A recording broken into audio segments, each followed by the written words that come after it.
Welcome to the Practice You podcast. My name is Elena Brower.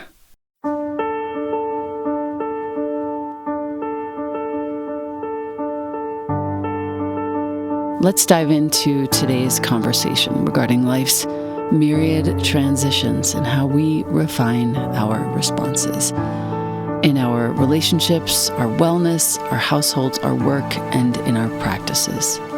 You are invited to learn and love and listen with me. Welcome to Practice You.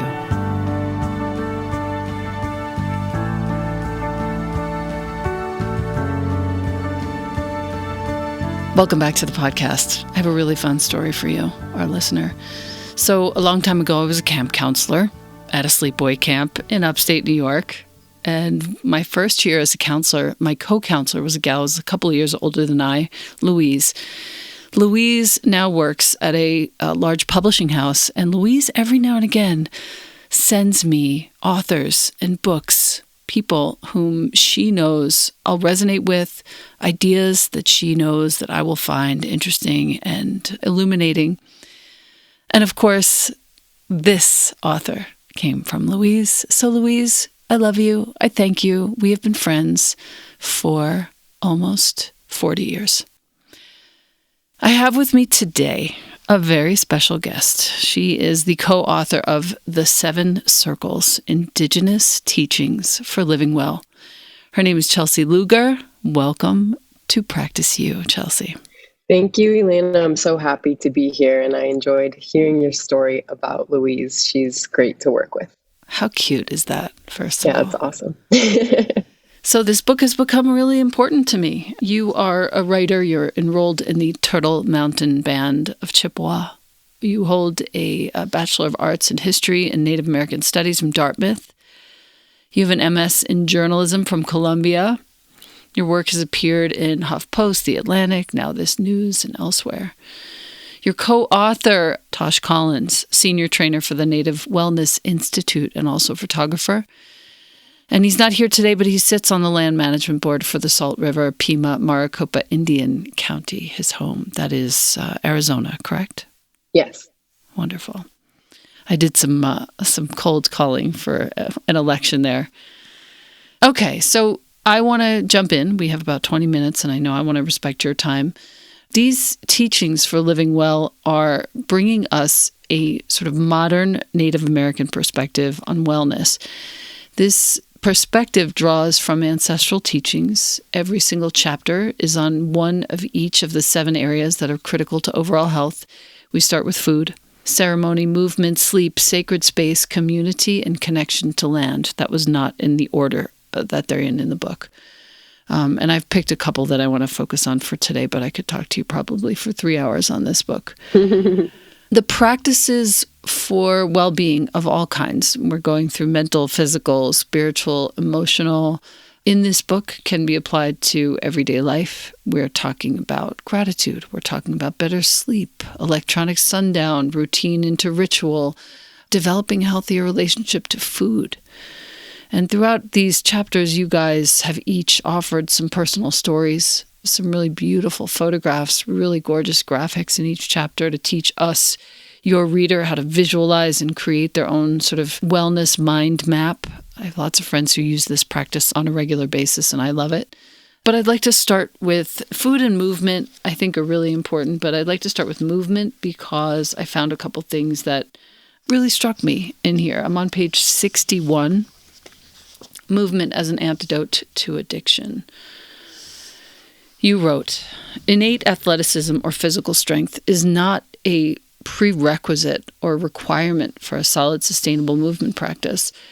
What we really need lies in the spirit, a sense of will, self-determination that allows us to feel deserving of prioritizing health. And you write that it took me a long time to get to the point where this finally clicked for me. But when it did, life got a lot easier. Many things started falling into place. Your hope here is that young people reading this can learn from your story and spare themselves some of the trouble and heartache that you went through. I'll leave our reader right here. It was summer, and I was 16. I have a child who's summer and 16 right now, and it is so sweet. Oh my goodness, so sweet. I would love for you to sort of fill us in on where you were that 16th or really your 17th summer, and teach us a little bit about why this is so important for you and how movement can be an antidote to addiction. Oh my gosh. Well, let's cut to the chase. I ended up signing in jail. You did? I did. Wow. And it was probably one of the first times I ever drank alcohol, which growing up in North Dakota, it didn't matter if I was with my hockey player, non-native friends, or if I was on the res with my cousins going to a rodeo, which is really the kind of stuff I did as a kid in rural North Dakota. There was drinking, and there was typically binge drinking. I mean, it's a statewide problem. It's a cultural problem. The fact that this highly addictive substance is such a normalized part Celebrated. of life. And so celebrated. And listen, I'm not one of those people to tell everyone, you got to quit drinking. Nobody should drink. But for me, and I know for so many others, the fact that it was so normalized and I had a tendency to go crazy with it caused a lot of hardship for me, because it made it feel so weird to ultimately end up quitting. Right. To stop drinking, to realize that it was harmful for my health. And then, to go through that process of not judging myself anymore for the fact that I felt I needed to quit. And now I can proudly say I've been 10 years free of alcohol. Bless. And oh my gosh, really, that mark just hit for me about a month ago.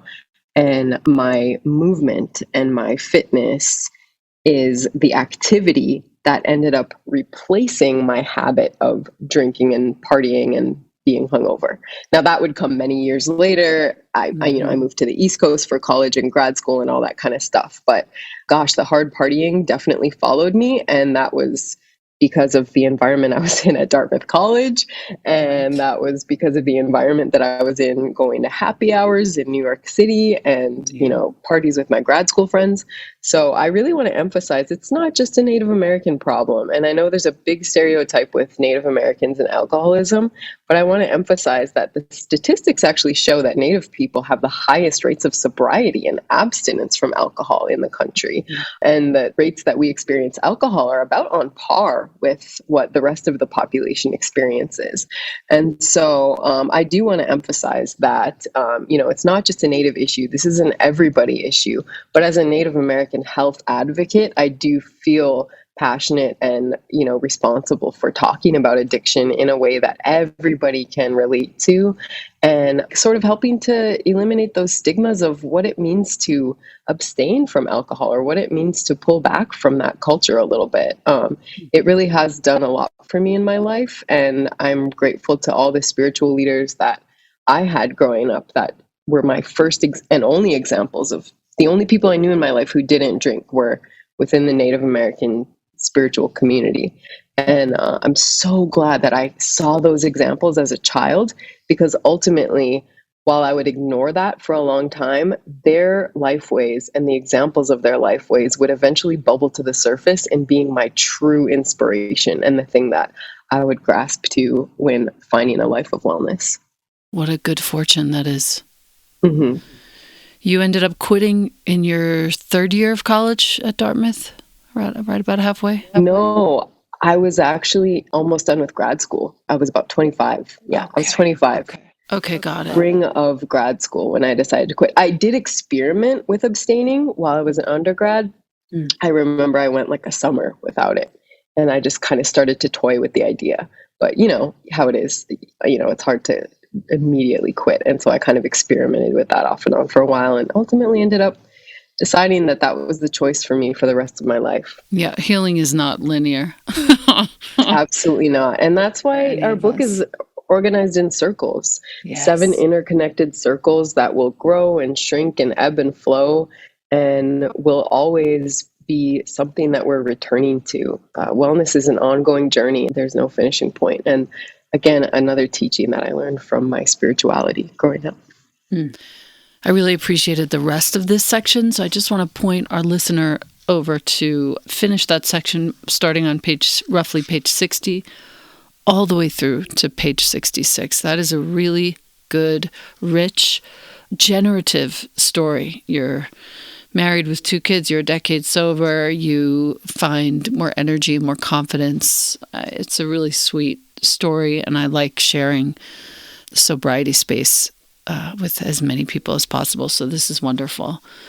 We move on to the second. I want to get as many into our conversation as possible. That I want to talk about is land. Tosh wrote a whole piece on honoring the earth, page 78, connecting to the earth and the elements. His name, in fact, means sun, and he comes from a place where they're taught to have reverence for the sun. And as people of the desert, of course, Arizona, the sun permeates their landscape. He talks through several of the elements here in a way that is so beautiful, and how the natural world is inextricably linked to our health. I don't think that anyone who pays attention to any sort of living thing for just the tiniest, merest hint of time can miss the connection between our body and the body of the world, and the sort of continuity of life that we are experiencing here. But we do have to pay attention, and I wonder if you could talk a little bit about this, page 81, the land medicine wheel, how land heals. Spiritual growth, emotional growth, mental growth, physical growth, and you have all of these beautiful circles that surround the central circle of how land heals. I'm happy to read them if you don't happen to have the book with you, but it's so beautiful, and I'd love to hear your take on this. Yeah, I welcome you to read it after I just give a little overview here. And Cool. It's so what Elaine is describing is at the end of each chapter, we have what we call a medicine wheel, which is a graphic that demonstrates the interconnection of the ways that, for example, in this chapter, land is healing for us. And it's mental, it's physical, it's spiritual and emotional, as are all the rest of the circles. And establishing a connection to land and honing and developing that relationship to the earth is one way of healing ourselves in mind, body, and spirit. And just as one small example, we've all had the experience of getting outside and moving our bodies, whether for a walk, even when it's not necessarily voluntary. I always give the example, if anybody has ever been in freezing cold winter storm weather, just, running to your car or whatever it may be, and then you step inside, what you'll see is there's a smile on people's faces. The land has this incredible way, even when it treats us harshly, it has a way of grounding us and reminding us of our humanity. That's sort of a spiritual take on it, but there's also very practical implications. We know that sunlight provides vitamin D. We know that, as little as 5 minutes outdoors is measurably impactful for our mental health. So science and ancestral wisdom go hand in hand through this entire book, and especially when it comes to connection to land. So yes, if you'd like to, read more of those examples, I welcome you to do that. I'd love to. We start with the spiritual aspects of how land can heal us, and that includes biodiversity and soil nutrients. That includes fostering environmentalism, building spiritual connectedness, hunting and connection to wildlife. We move toward mental, cultivating humility, emotional growth while growing food. I can speak to this even in my small raised beds on my 3rd year of harvesting almost daily lettuces and vegetables and root vegetables. It's such a humbling experience.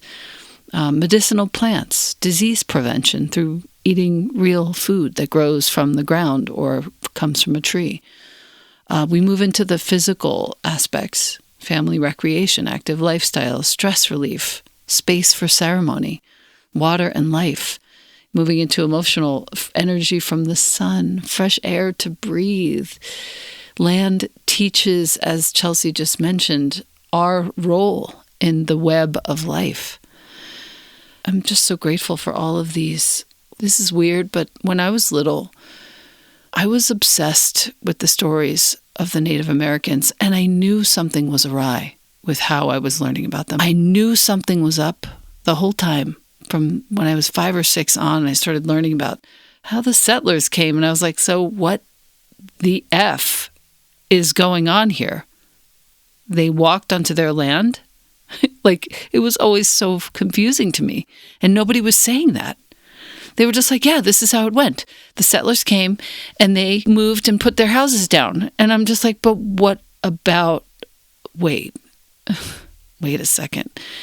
In any case, I've always wanted to learn these principles. I wish they would have taught us this in elementary school. I could always feel into the vitality and the importance, the potency of the teachings of the people who were here first. And I always wanted to know. Now I get a little hint, a little window through this book. In the land section also, I noted this. Page 87. Love the land. Love your descendants. This is by you.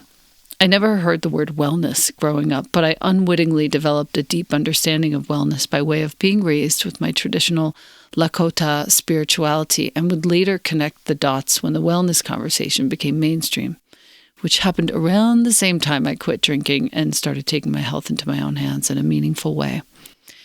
When I was a kid, my parents never explicitly instructed me to care about the earth. I don't recall having conversations with my family about environmentalism or recycling or the size of my carbon footprint. Most families were not having such conversations in the early 90s.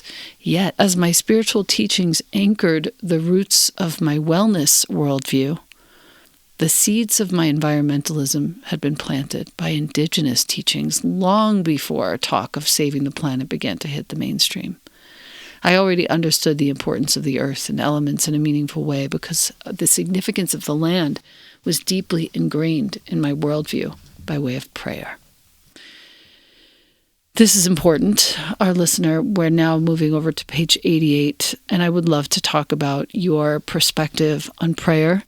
You mentioned that when you pray today, you think about the plant nations that help us by providing nourishing foods and healing medicines. The plant nations also give us the building blocks to create fire, and they carry our prayers and cleanse our space with their smoke. I think of the winged nations, the eagles, the hawks who have dropped their feathers to help us find our way and to remind us who we are, two-legged people who walk the earth. I think of the thunder being nation, which brings renewal in the springtime and provides water for us throughout life, and how without water we would not be here. The thunder beings remind us that seasons of life will always change, and if times are hard now, they will be good again later. I think of the buffalo nation, which provides shelter and food. I think of all the life-giving elements and beings from all 4 directions, red, yellow, black, white, who all serve a purpose and play a role in all aspects of mental, physical, spiritual, and emotional life. I think of the interconnectedness of all things, and I wonder how I can play a role in this web of life. How can I be more helpful than harmful? I think about balance, and I ask for guidance in maintaining it. I cannot thank you enough for this prayer.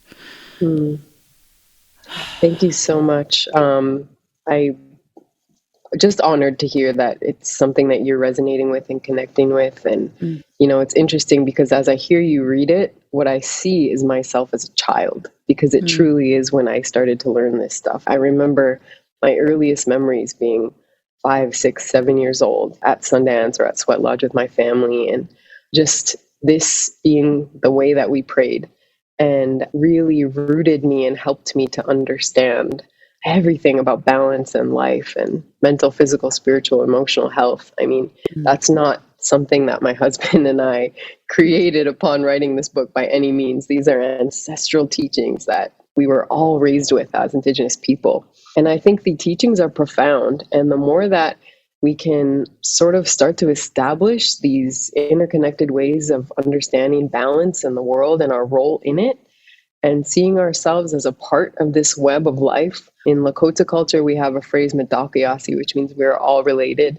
And that, again, it's all connected. And I think when you're raised with those concepts, it becomes easy, seamless, a no-brainer to care about the earth, to care about the land, to be compassionate toward other people, to seek interconnection as opposed to dominance of others. And so I'm just really grateful for that, the fact that my ancestors survived and worked so hard to maintain these teachings, even over the course of a devastating legacy of colonialism in which the United States government sought explicitly to eradicate our culture and to eradicate our worldview. My grandparents are all survivors of the abusive boarding school system, which attempted to literally beat their culture and their language out of them. And so in the Indigenous world today, we're not living perfectly. We're not living as our ancestors did. We are reclaiming our wellness. And what we've observed is that colonialism harmed our communities, and the imposed capitalist system also harmed the health of the descendants of those who imposed it. And so we're all in this together right now. And it's not too late to look to Indigenous people as leaders and as knowledge bearers, and to really honor this wisdom and help it to guide us toward healthier lifestyles. Because, what is anything without our health? What is our money? What are our possessions? What is our, job or career or pursuits in life without first having some semblance of health, so that we can get out of bed in the morning and go about our day to the best of our ability. So I'm honored to hear that you are connecting to that prayer, and I hope that many people who read this book can find their own ways of adapting it to their own culture, their own life. I know that's so, and I feel really also honored to be speaking about this book that I think I've waited my whole life for. There isn't another sort of accessible modern take where everything, all these different aspects of the culture are brought together in one very accessible reading. I want to move on to ceremony because I think what you've just said really leads perfectly into that, and it's what I've marked that I wanted to talk about. And I also want to say, too, that I knew when I was a little girl that there was something being erased here, and that there was more to the story, and that I wanted to be part of your culture. I wanted to understand what you guys understood, and I couldn't figure out why everything was being washed off. It felt so deliberate, just so you know, to those of us who were sensitive in those school systems, watching ourselves be lied to, basically, we felt it. Page 131, ceremony has carried Indigenous people through what has seemed like insurmountable circumstances, and it continues to carry us through this era of healing. Life today is challenging. We have the highest rates of health disparities. Our languages and lands have been stolen from us. We have experienced abuse. We have survived genocide. Now we are attempting to recover from economic deprivation. And yet we are here, we are moving forward, and in many cases we are deeply fulfilled by our culture, which urges us always to find the deeper spiritual purpose in each day. It's quite remarkable to witness Indigenous resilience. This perhaps can serve as a point of hope and inspiration for all people, for everyone. Our elders teach us that there is always an opportunity to return to balance. When we do this, not only can we survive, but we can thrive. Ceremony is the system of knowledge. This is a really cool definition of ceremony, so perk up your ears, our listener. Ceremony is the system of knowledge and the balancing force that works to anchor and call back this balance. The concept of ceremony and how to incorporate it into one's life will be different for everyone. Perhaps you're an Indigenous person who attends and contributes to the private and personal ceremonies that come from your own community and family. Perhaps you're a person who has learned rituals, religions, prayers, or other modalities of finding peacefulness. These all fit within the circle of ceremony. No matter who you are, you may learn how to walk in a ceremonial way, or live each day like a ceremony, which means to carry yourself with compassion, dignity, respect, honor, and humility. Thank you for this really incredible definition. I would love to hear how ceremony is playing a role in your life in these days with a young kid. Mm. Yes. So for us, it's just remaining prayerful and remaining peaceful and exuding this energy of stability and strength as best as we possibly can. Well, I think one of the things that the reader will find throughout this book is we talk as much about our challenges and our very modern and similar lifestyle to the average person as anybody can imagine. Just yesterday I was kind of watching as my grandma was feeding hot dogs and Oreo cookies to my 2-year-old. And, while it's not something that I feed her at home, I Right. mean, when she's visiting her grandma and you have these circumstances, you kind of make exceptions and you just try to do the best you can with what you have as each day goes by. And life is not, this perfect, serene thing for all Native people, because you have that even sort of as a positive stereotype of the noble savage, right? Right. But, we do have this really rich tradition and history of recognizing the powerful way that any type of ceremony or ritual or prayer can humble us and can keep us going, and to always sort of remember that our connection to the world around us. And I think that that really is what helps me in my day to day. And just getting back to what you mentioned about balance, like I always tell this story. In Lakota culture, we have a concept called Chankuluta, the red road, which is basically if you're on the red road, you're on a good path. A lot of times people equate that with sobriety, but it's not necessarily just sobriety. It can also be just, you're living a good way of life. And a spiritual leader of mine growing up, he would say, the red road is always there waiting for you. If you go off the path, you come right back whenever you're ready. And there's no judgment, there's no punishment, there's no harm. Something that I think Western culture imposed upon our people is this feeling of guilt and shame constantly sort of overshadowing everything. You make a mistake, you feel like you hit rock bottom, you feel like you can carry that shame with you for a long time. But I just invite everybody to sort of rid yourself of that burden and know that if you're out of balance or you've messed up, you've made a mistake, you're going through a hard time, that red road is always there waiting for you to return to. You don't have to be ashamed of being a human being. And I think that's what ceremony has done for me. Thank you for that. I want to direct our listener now to pages 152 and 153. Towards the end of the ceremony chapter, we talk about resources for allies. Supporting institutions of cultural revitalization is a true act of solidarity with Indigenous communities. So if you are feeling like this is something that feels important to you, remember, enormous amounts of time, energy, and money were spent eradicating our language and culture. And equal levels of resources and intentionality must be invested into language revitalization and cultural preservation. This is from Rosebud Prosperity, a quote on page 152. Just keep that in mind, our listener, that this is a really good way that you can make your commitments felt.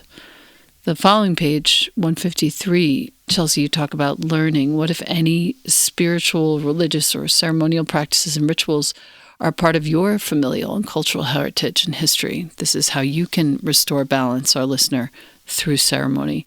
What are the ceremonies in your Indigenous community that you can reconnect with? Several great questions here. Meditation can be a form of ceremony also. You can discover the many different modalities. You can ask what occurrences or celestial events, milestones that are important to you can you honor through ceremony. There's just so much richness and depth here for us to explore. I feel like, I don't know if you guys have done a course or anything, but I feel like that would be a really great thing I would like to take. We offer workshops all the time. We don't put ourselves in that space of being like spiritual leaders or necessarily teaching directly about ceremony, but rather we just sort of like to show folks how it fits into like this larger concept of wellness. And you find ceremony in your own way. For us, like that's a very personal thing for people, and we respect all cultures and all backgrounds. If a person of the Muslim faith or the Christian faith or Buddhist faith or any other walk of life atheist is reading this book. We believe that anybody, what we don't want people to do is to copy Native American culture or to like co-opt it, but rather to embrace your own spiritual path and find that definition of ceremony for yourself. And we believe that everybody has that within them, and simply to be a peripheral, and I say that not even necessarily in a religious context, but just a spiritual person in their own way. Yeah. Thank you for that clarification. I appreciate that. Ceremony intersects with other circles in really definitive ways as well. And I thought it might be nice just to read those quickly as we come to a close. Ceremony interacts with food when we restore or strengthen the ceremonial aspects of food. Ceremony interacts with space when we bring ceremony into the home, the work, the school, other community settings for a pleasant atmosphere.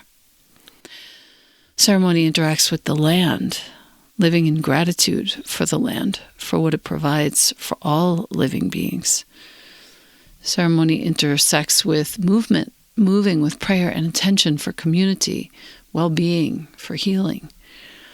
Intersects with sleep, ceremony to reduce stress, for better REM sleep, for dream time. And finally, it intersects with community in the partaking of ceremony in community to build sense of spiritual belonging. These are things that, sadly, it's not really a part of our culture, the colonial culture. And I'm just so grateful now to have this language be coming into my life in such a way that's not from India, that's not from Japan. It's from the land on which I find myself. And I feel very thankful and very respectful of it. Anything that we haven't perhaps touched on, Chelsey, that you would like to be sure that we do? Well, I appreciate your thoughtful questions, and I appreciate hearing how impactful this is for you. It blows my mind every time. And I think, we're so accustomed to Indigenous teachings sort of not being a part of the conversation. And our wellness work, when we started it over 10 years ago now, I guess, is our goal is always to sort of acknowledge the ways that Indigenous culture has always been and will always remain a valuable aspect of everybody's life. And how unfortunate and what a missed opportunity it is that there was such a violent attempt by the government at eliminating our voices and eliminating our teachings and our life ways. And so, Indeed. It is a complex and it's a complicated history and it's a complicated discussion. The way that the wellness world interacts with Indigenous culture can be harmful sometimes, more so than good, which is why we're grateful to have our own voices out there, and the many other Indigenous people today are also in this field and doing this work. And I'm really grateful for everybody who's an active listener and an active ally of ours. And I also learned a lot about wellness from many other people and many other cultures around the world. And I think that in general, the more that we just honor and respect one another's diversity and teachings, the better off we'll be as a society and as a global culture. So you didn't miss anything at all. And you asked some awesome questions and read some really good excerpts that I haven't looked at the book in a long time. It's kind of that feeling of once it's out there in the world, you kind of ignore it for a while. Yes, I know exactly what you mean. Yeah, so it's really cool for me to hear the pieces that you picked out. I really enjoyed that. And I'm just, again, so grateful for your support. Thank you. I have one last question I think is important for us to address. A couple times you mentioned this, to your point. How do we, as descendants of the folks who settled here, took the land, colonialized everything, murdered, committed such horrific crimes, how do we adapt these teachings to our lives without appropriating the original context? How do we do this with respect and dignity? Yeah, it's such a complex question. I think, throughout the whole book, we sort of try to be instructive on that. And it's going to vary. I mean, I think in general, I think that's why we chose these 7 circles. Everybody can work to reclaim healthy foodways in our families and within society. Everybody can seek to reincorporate movement and active lifestyles and move away from this sedentary culture and support one another in doing that, which is a much closer way of life that our ancestors lived. Everybody can approach the world more mindfully, which is sort of that circle of ceremony. Everybody has their own ways of connecting to all 7 of these circles. Like a person could be utilizing the 7 circles, which is an Indigenous concept because we designed it. They could be utilizing that concept in a totally different cultural context. I'm really proud to say that somebody who is in Italy or Japan or or Russia, somewhere far off, anybody can read this book and figure out how their 7 circles are looking and can mind map their own way. And I just truly believe that we all pay attention to our health and our well-being. That does seep into our values, and it allows us to express our values more profoundly. Our values of compassion and social justice and quality and all of those things will start to come to the surface when we are focused on our health and wellness. And so I'm grateful, again, when folks are willing and able to take this concept and run with it in their own way. And for sure, learning about the history and the ongoing struggle that we are facing as far as cultural genocide and being mindful of not causing further harm in that space. Thank you for that. Mm-hmm. It helps, I think, and please correct me if I'm wrong, but I think to learn about the ways in which you and your husband have interacted with the ways of your own culture is really, it's sort of in Zen, they call it like a finger pointing at the moon. You're not really teaching us like, do this today on every Sunday. You're sort of pointing to what it is that you do and inviting us to look at our own culture and see how we can be respectful and dignified and create ceremony within our own culture to join with you in creating ceremony overall.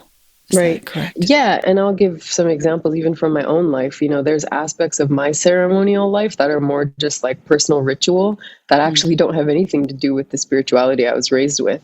But it's still in that circle of ceremony because of the fact that it sort of brings me to that state of peace in its own way. So for example, my skincare routine in the morning, that's a little ceremony for me. And it's not something I learned from my spiritual leaders. It's just maybe I apply the concept of gratitude to it.